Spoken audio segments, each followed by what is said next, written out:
জানা নাকি কিনা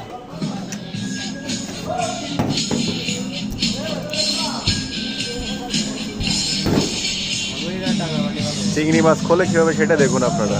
দাদা এই খোলসটাতে কি করে, এই যে এটা খুলতেছেন? এটাতে চপ তৈরি করা হয়। মেলাঘাটে যে চপ পাওয়া যায়, চপ। আচ্ছা কেটে দাও কেটে দাও। কেউ সেখান থেকে কেউ সেখান থেকে কেউ সেখান থেকে এটা কেউ সেখান থেকে।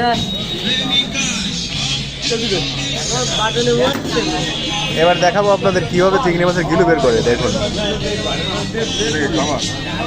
এটা হচ্ছে এখানে খাবার, দেখুন। এই যে আপনাদের যে ময়লাটা থাকে মাছের ভিতর, সেই ময়লাটা এটা, বুঝছেন?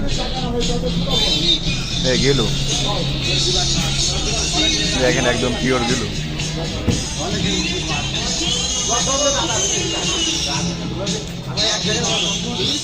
দেখুন এই যে ময়লাটা বের হয়ে গেছে।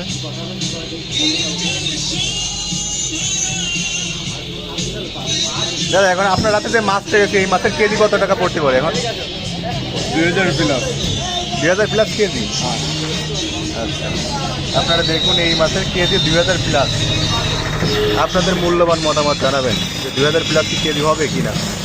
এগুলো হচ্ছে কোনো কোম্পানির রেট, বুঝছেন? এই মাছগুলো সাধারণত সব বাইরের দেশে চলে যায়, আমাদের দেশে খাওয়ার লোক খুবই কম। এগুলো সব বাইরের দেশে চলে যায়।